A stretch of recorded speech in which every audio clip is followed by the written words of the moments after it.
भगवान शंकर का गुणगान इसी को कहते हैं। आपका विश्वास जितना दृढ़ होगा, आपका भरोसा जितना दृढ़ होगा, शिव को मिलने में देरी नहीं। शंकर मिलता है, मिलेगा, प्राप्त होता है। महाराज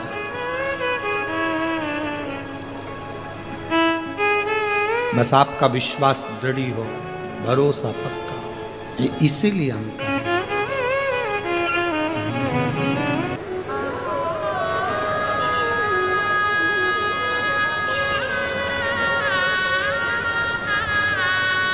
अगर कोई सतमार्ग बता रहा है तो उसको लेना चाहिए।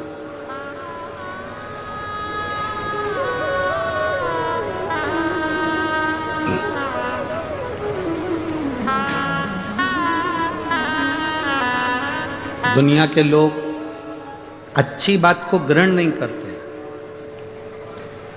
एक बात के दो मायने निकाल लेते हैं। आपने कहा कि साहब भोजन कर लो तो लोगों को लगेगा कि हमको जबरदस्ती जल्दी से खिलाना चाहते। कभी कभी एक बात की दो बात हो जाती है। जैसे एक पत्नी ने पति से कहा, सुन रहे हो? पति बोला क्या है? बाथरूम में कपड़े पड़े हैं, धो। पति क्या मायना ले इस बात का कि बाद में ये कपड़े धोएगी कि मुझे धोएगी? अंदाजा लगा।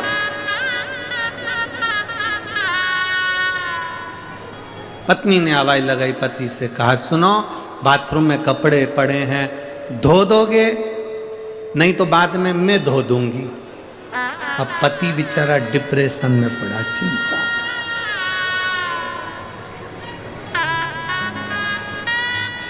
धोऊं कि नहीं धोऊं? ये दुनिया की सोच है। लोग कहते हैं कि साहब बिल्ली रास्ता काट गई। अरे बोलो तो जम के सही है। कोई लोगों ने कह दिया बिल्ली रास्ता काट गई। हम तो कहते हैं बिल्ली के रास्ता काटने से जितना खतरा नहीं है, उससे ज्यादा खतरा इंसान को इंसान काटने से।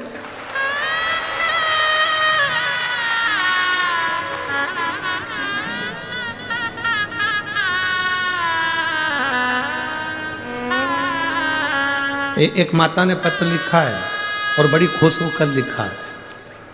उसके पत्र को पढ़कर हमको भी हंसी आ रही हो। मेरा नाम सरला ओम। बैठो बहन, बैठो। इसको शिव भक्ति कहते हैं। आप शंकर से हृदय की बात कहते हैं। हमने कहा यहाँ लोग 5 रुपए का 10 रुपए का लोगों को पानी पिला कर जाते हैं, मुंह झूठा करा कर जाते हैं। कोई अपने घर से बेसन रोटी बना कर लाता है, वो खिला जाता है। कोई अपने घर से कोई पूड़ी बना कर लाता है, वो खिला जाता है। कोई मुरमुरे लेकर आता है, भेल बना कर खिला जाता है। ये उसने तो दिया, बीज बो दिया। अब उस वृक्ष को लगाना और उसमें फल लगाना मेरे देवाधिदेव महादेव के हाथ में है। वो क्या देगा, कैसे देगा, वो जान सकते, उसके ऊपर नहीं।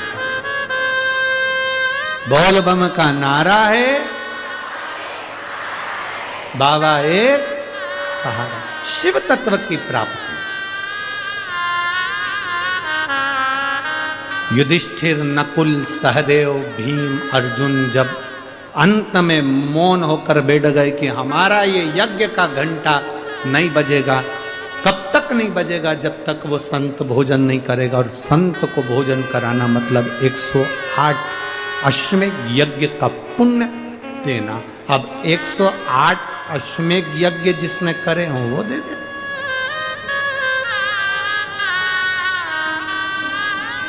जिसने 108 अश्वमेध यज्ञ करे हो वो दे। अब 108 अश्वमेध यज्ञ कौन दे सकता है? जिसने करे। जिसने शिव महापुराण की कथा सुनी होगी, पशुपति व्रत करा होगा, शिव की आराधना करी होगी और भगवान ने उसको कुछ दिया होगा, तो ही तो वो दूसरे से कहेगा कि तू भी ऐसा कर ले। एक पत्र और आया, देखिए।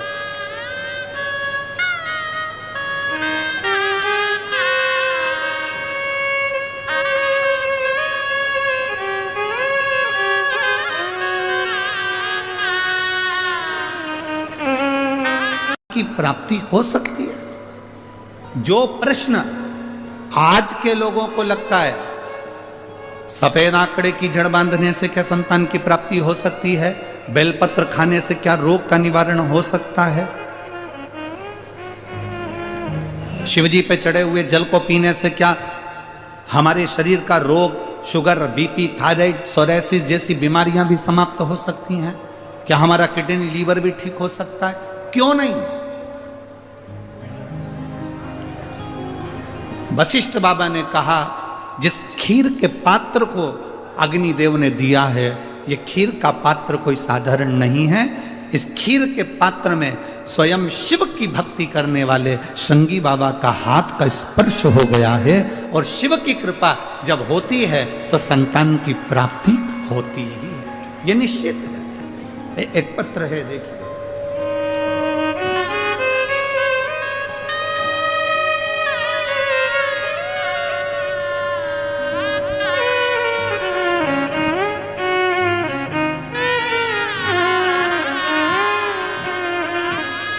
उनके थक्के थे, पूरे फट चुके थे, शरीर में बीमारी लग गई, ऐसी बीमारी जो लाखों में एक दो को हो जाती, शरीर काम करना बंद। उसकी आराधना अकाल मृत्यु वो मरे जो काम करे चंडाल का, और काल उसका क्या बिगाड़े जो भक्त हो मां। वो शिव है, त्रिकालदर्शी है, कैलाशी है, अविनाशी है। अगर हम उसके दरवाजे तक जा रहे हैं, हम उसकी चौखट तक जा रहे हैं, तो ये समझ लो कि उसने निमंत्रण दिया आपको। आप शिव महापुराण की कथा तक आ रहे हो और यहां बैठकर अगर कथा सुन रहे हो, जहां जगह मिल जाए, जहां तक तुम्हें आवाज आ रही हो, ये जरूरी नहीं कि तुम पंडाल के अंदर बैठकर कथा सुनो, तुम्हें जहां जगह मिल जाए तुम तो वहां बैठ जाओ, जहां मिल जाए, बस उसका स्मरण जरूर करो। कथा सुनकर उससे विनय जरूर करो कि भोला सब दुख ओ भोला सब दुख उससे विनय करिए, प्रार्थना करिए, वो समझे।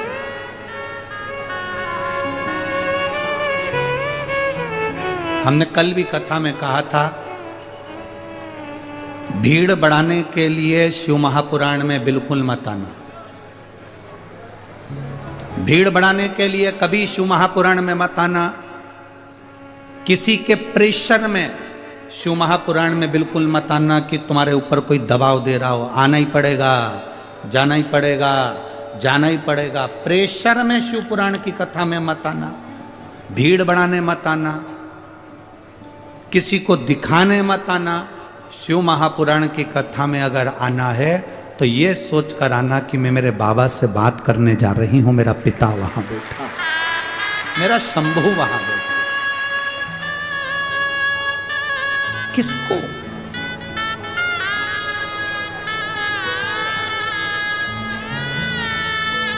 जितनी देर कथा में बैठो उतनी देर आपका दिल मेरे बाबा से लगा होना चाहिए।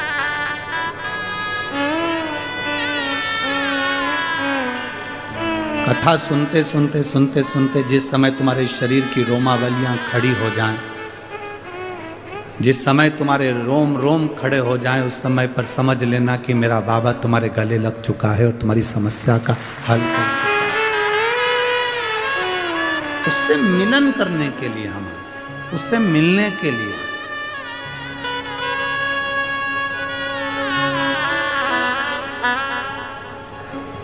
दशरथ जी ने पूछा, क्या ये खीर प्रसाद कौशल्या केकई सुमित्रा पाएंगी, संतान का सुख होगा? वशिष्ठ बाबा ने कहा, शिव भक्त भगवान शंकर की आराधना करने वाले श्रृंगी ऋषि का हाथ का स्पर्श हुआ।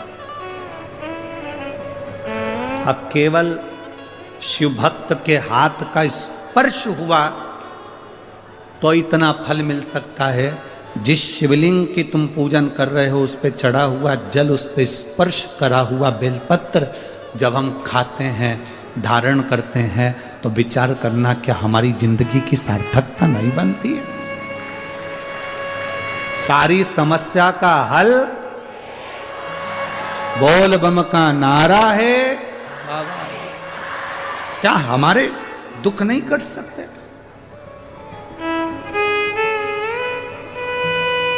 फिक्र और फकीर,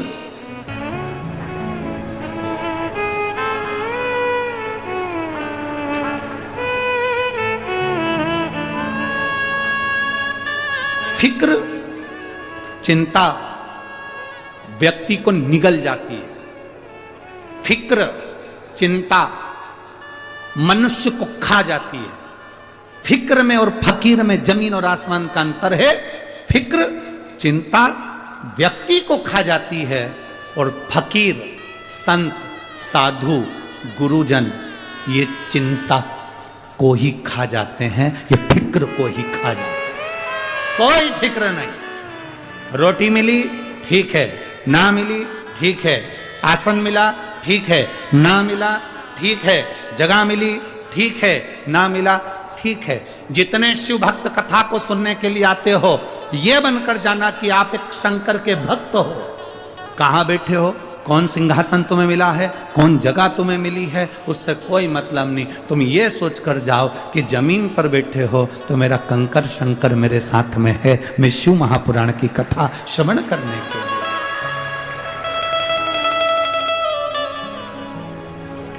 मैं शंकर की कथा का रसपान करने के लिए आया हूं। मैं शिव महापुराण की कथा का स्मरण करने के लिए आया हूं। मैं शिव तत्व को जानने के लिए आया हूं। मैं शंकर का गुणगान करने के लिए आया हूं।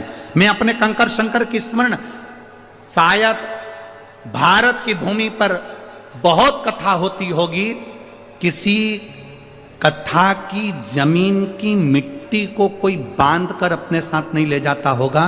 केवल एक शिव महापुराण की कथा ऐसी होती है जिसकी मिट्टी को भी लोग डब्बे में भरकर बांध कर अपने घर लेकर जाते हैं। केवल एक शिव महापुराण की कथा एक ऐसी होती है जिसकी मिट्टी को भी लोग बांध कर अपने साथ लेकर जाते हैं।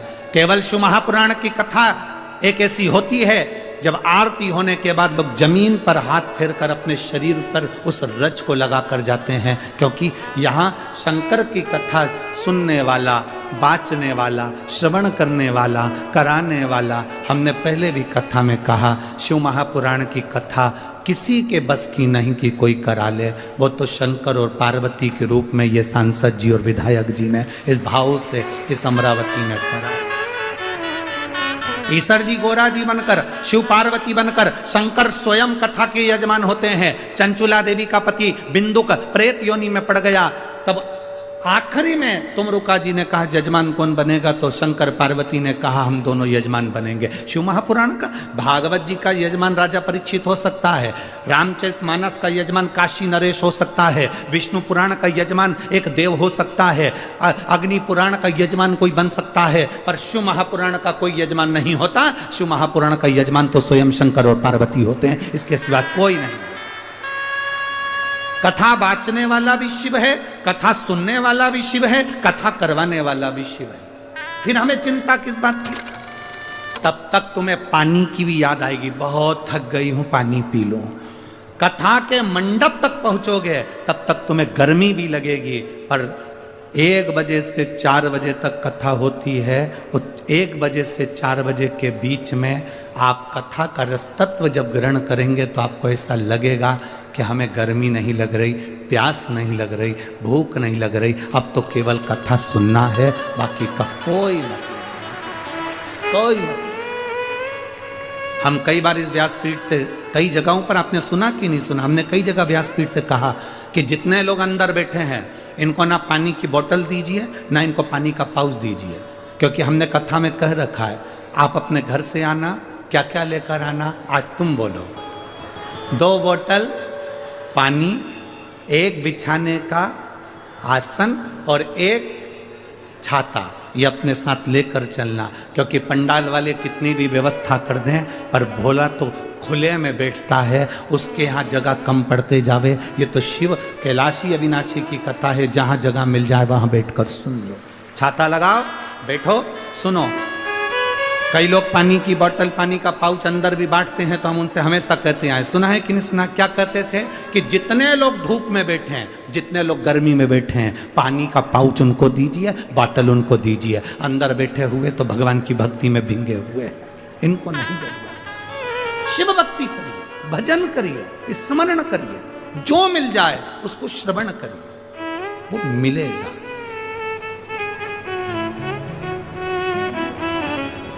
प्राप्त हो।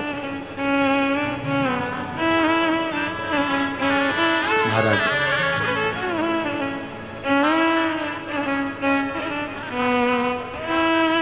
जब श्रृंगी बाबा पहुंचे, पुत्र कामेष्ठी यज्ञ करवाया, तब माता कौशल्या, केकई और सुमित्रा जी के गर्भ से संतान की प्राप्ति हुई। मेरी जीजियों, 20 साल 25 साल भी शादी को हो गए और संतान नहीं है तो चिंता ना करना, एक बार बाबा की भक्ति जरूर करना। तुम रुकेश्वर महादेव का नाम लेना, तुम रुक्का जी का नाम लेकर रजोधर्म के 7वें दिन सफेद आंकड़े की जड़ लेकर शंकर के शिवालय पर से 21 बार घुमाकर नंदी के पास खड़े होकर शिव को देखते हुए अपनी कमर में उसको लाल धागे में जरूर बांधना। प्रतिदिन शिव जी को 1 लोटा जल जरूर चढ़ाओ, उस जल का आचमन करो, नंदी के पास बैठकर जल का आचमन कर कर फिर अपने घर की ओर जाओ। मेरा बाबा आपकी सूनी गोद में देगा जरूर, ये निश्चित है, वो खाली नहीं। एक पत्र है